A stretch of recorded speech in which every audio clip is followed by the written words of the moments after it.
प्यारे बच्चों, आज का अपना पाठ है पाठ 1 और पाठ का नाम है भारत माता। इस पाठ को कविता के माध्यम से प्रस्तुत किया गया है और इस कविता की जो कवित्री हैं उनका नाम है महादेवी वर्मा।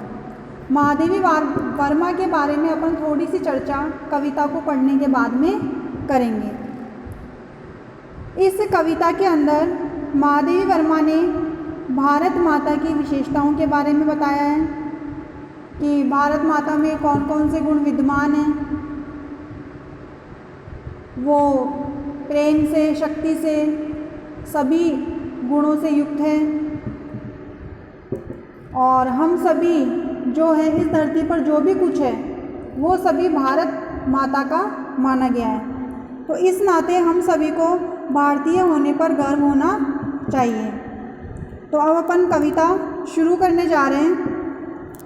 कविता का अनुवाद, शब्दार्थ सब कुछ ध्यान से सुनना है और अंत में फिर इसका भावार्थ लिखना है।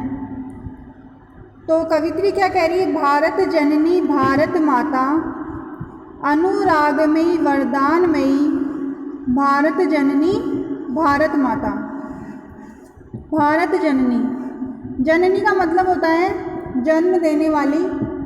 किसके लिए है? वो भी माता के लिए है। जननी शब्द का उपयोग भारत की भूमि के लिए किया गया है, भारत माता के लिए किया गया है। फिर आगे भारत माता, ये भी समझ में आ रहा है कि भारत माता मतलब जो हमारी माता के रूप में विद्यमान है हमारी भूमि।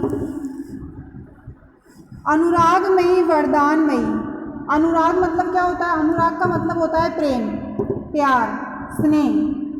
जो हमें हमारे ऊपर बहुत सारा प्यार लुटाए उसे कहते हैं अनुरागमयी, मतलब प्रेम से युक्त, प्यार से युक्त, स्नेह से युक्त।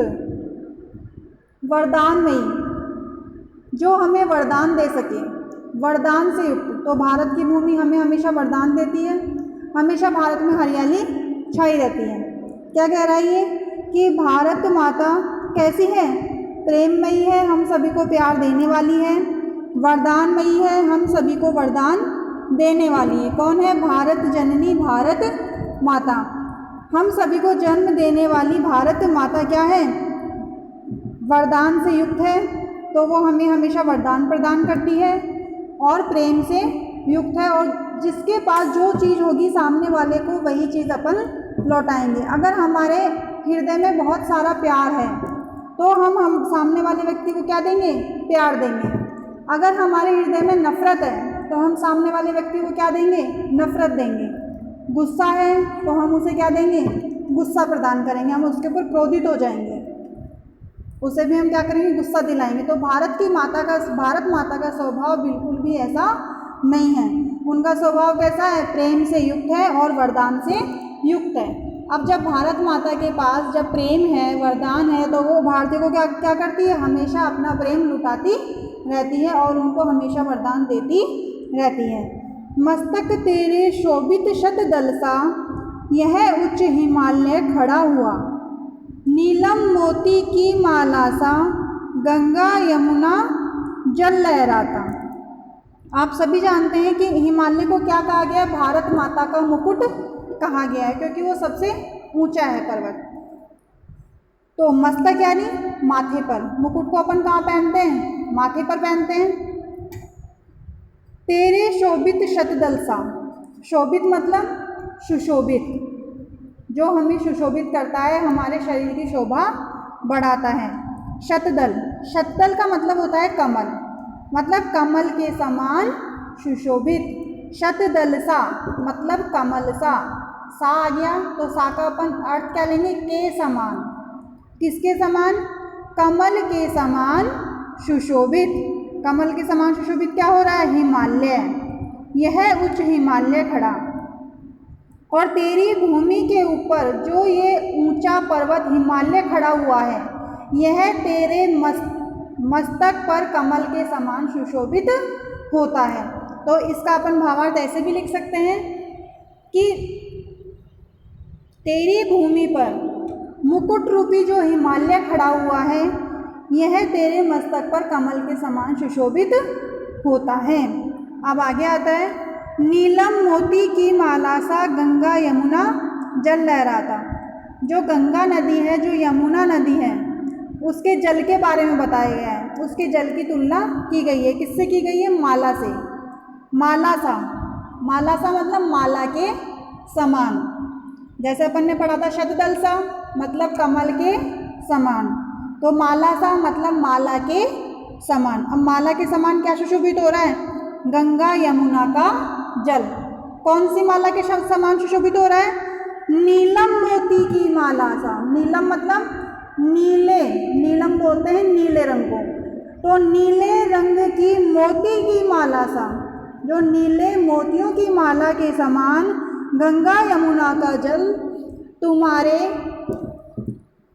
हृदय पर सुशोभित हो रहा है या तुम्हारे कंठ की शोभा बढ़ा रहा है।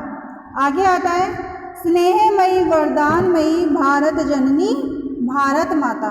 स्नेहमयी मतलब प्रेम देने वाली, हम सभी को प्यार करने वाली, स्नेह से युक्त। वरदानमयी अपन ने ऊपर भी पढ़ा था, वरदानमयी मतलब वरदान से युक्त, हम सभी को वरदान देने वाली भारत माता कैसी है? हम सभी को स्नेह और वरदान प्रदान करने वाली है। आगे आता है, तेरे मंदिर तेरे मस्जिद गुरुद्वारे चर्च सभी तेरे। अब इस पैराग्राफ के अंदर जो भारत की भूमि के ऊपर जो 4 धर्म बटे हुए हैं, तो उन चारों धर्मों के जो उपासना स्थल हैं उन सभी की व्याख्या की गई है। जैसे मंदिर, मंदिर किसके, कौन से धर्म के बारे में बात कर रहे हैं अपन? हिंदू धर्म के बारे में। मस्जिद से मुस्लिम धर्म के बारे में, गुरुद्वारे से सिख धर्म के बारे में, और चर्च से क्रिश्चियन धर्म, ईसाई धर्म के बारे में बात की जा रही है। तो ये सभी धर्म क्या है? भारत की भूमि पर विद्यमान है। तो भारत की भूमि पर जो इन धर्म के जो धार्मिक स्थल, जो उपासना इसके स्थल बने हुए हैं, वो सभी किसके हैं? भारत माता के हैं। तो ये क्या कह रहा है? तेरे मंदिर तेरे मस्जिद, कि मंदिर भी किसका है? तेरा ही है, और मस्जिद भी किसकी है? तेरी है। गुरुद्वारा वो भी तेरा है, और चर्च भी तेरा है, और सभी के अंदर सभी धर्म स्थल आ गए कि इस भूमि पर जो भी कुछ है, चाहे वो मंदिर हो, चाहे मस्जिद हो, चाहे गुरुद्वारा हो, या चाहे वो चर्च हो, सभी क्या है? सभी कुछ तेरा ही तेरा है। सब कंठों में मंगल तेरा, तू शक्तिमयी तू प्राणमयी। अभी क्या कह रहा है कि सभी कंठों में, जो भारत के ऊपर जो विद्यमान जितने भी भारतवासी हैं, चाहे वे किसी भी धर्म के हों, वो अपने सभी धर्म और सभी जाति भेदभाव को बुला करके केवल अपने कंठों से क्या करते हैं? सभी तेरा मंगल चाहते हैं। अब मंगल का मतलब क्या हुआ यहाँ पे? तेरा हित चाहते हैं, तेरा लाभ चाहते हैं।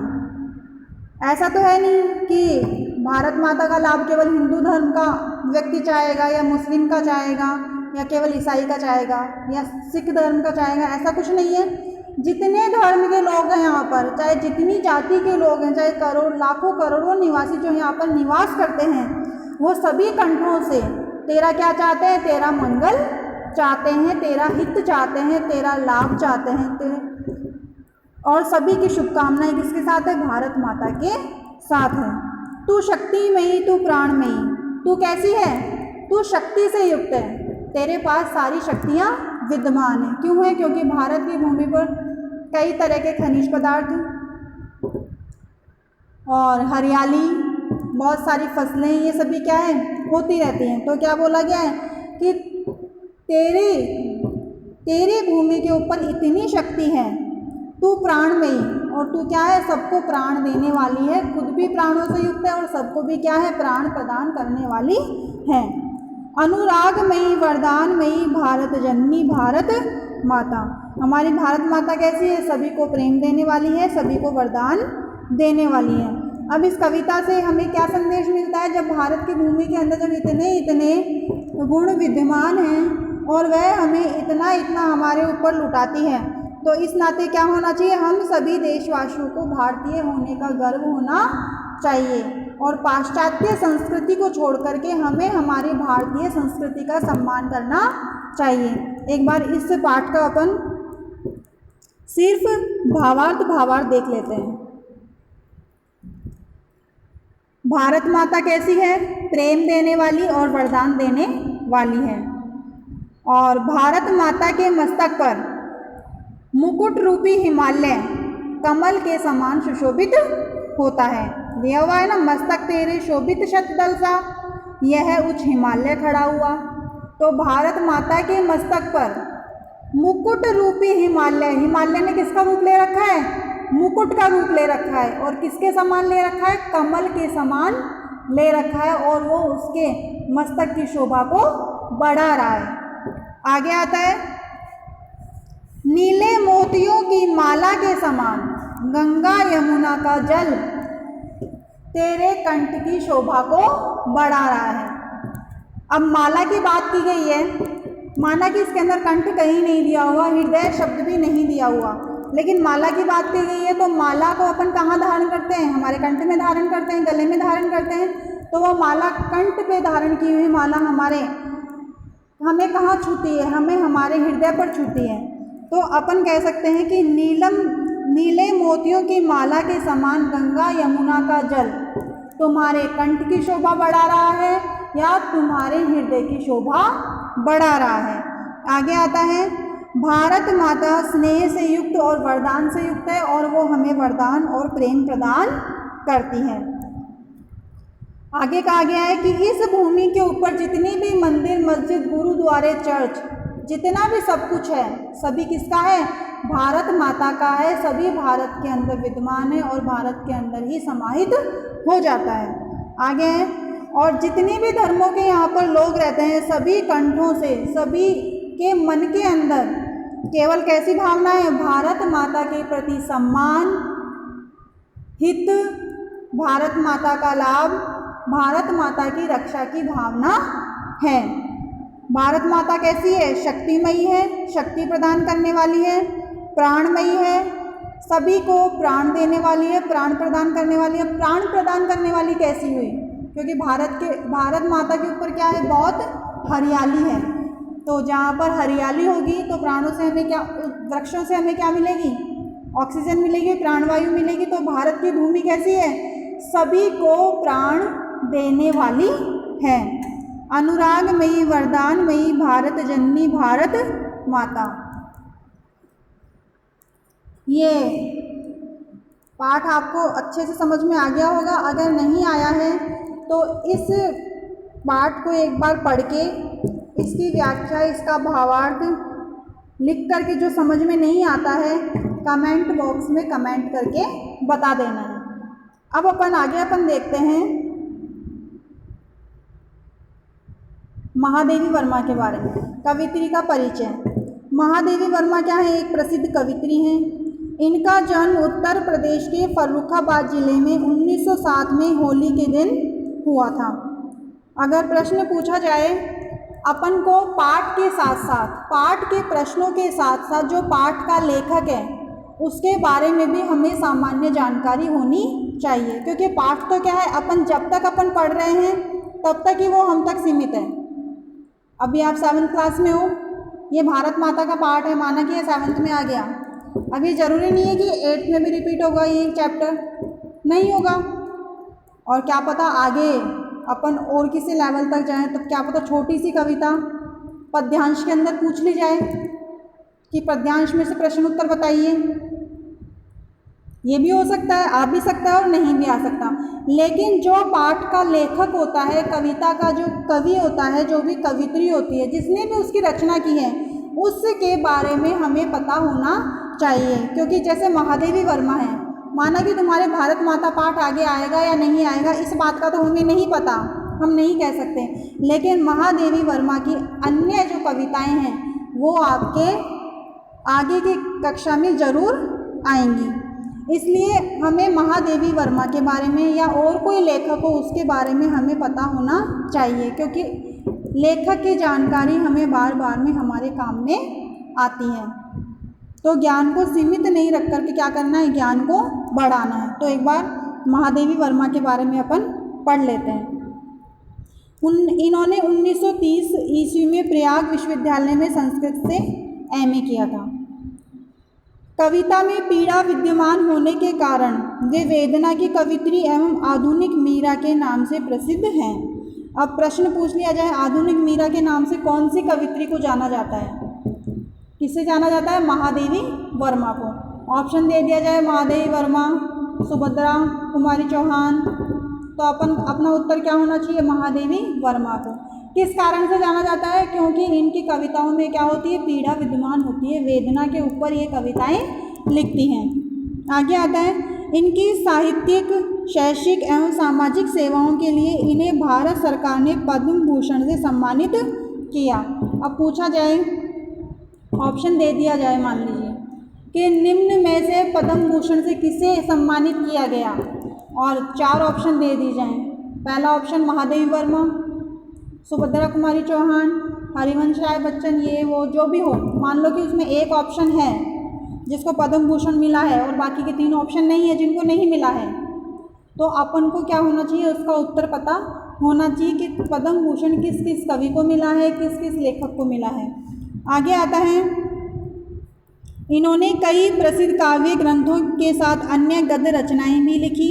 1983 में इनकी प्रसिद्ध रचना यामा के लिए इन्हें ज्ञानपीठ पुरस्कार प्रदान किया गया। तो पुरस्कारों की जानकारी, इनके जन्म की जानकारी और जो सामने वाला लेखक है, कवि है, क्या है, हमें उसकी भी जानकारी होनी चाहिए। जैसे हम जानते हैं महादेवी वर्मा है, लेकिन हमें ये नहीं पता है कि महादेवी वर्मा क्या करती हैं, कविताएं लिखती हैं या लेख लिखती हैं, तो अपन नहीं बता सकते कि वो कवित्री हैं या लेखिका हैं। आगे आता है, और अपन को इनकी रचनाओं के बारे में भी पता होना चाहिए। अब अपन देखते हैं इसके प्रश्नोत्तर।